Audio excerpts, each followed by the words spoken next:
Let me tell you just a little bit about Plowshares. Plowshares has been around for 30 years. We raise money and give it, and we grant it to people who are doing the best work in this field, the people who are the best and brightest that we can find working on reducing and eliminating nuclear weapons. We fund a variety of studies, a variety of organizations ranging from the Brookings Institution to the Global Security Institute. We try to find some of the best try to find studies that will have an impact. I myself do a lot of media work.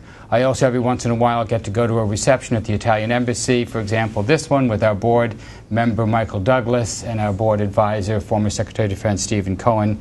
That was sweet. That was a nice one. So we operate on multiple levels, but what we focus on mostly is trying to impact the policy in the United States. And right now we think there is a major transformation underway of U.S. nuclear policy, really one of the most dramatic changes in policy that I've seen in my lifetime, and I've been working on these issues for over 25 years. And it's a result of the convergence of these factors. So the analysis I'm going to give you today is based on my analysis of what's happening, not what I want to happen, not what I think we should do, but what I understand is actually happening, my analysis of how this is going. And it's going mainly because of these factors converging. The nuclear threats are increasing. Things are getting worse, not better.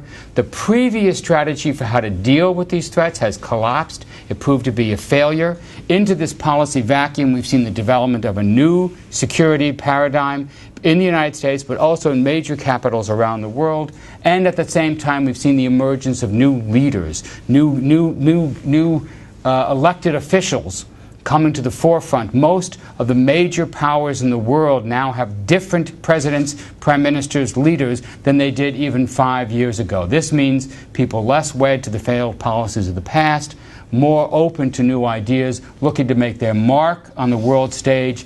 Nuclear policy is one of the ways they can do that.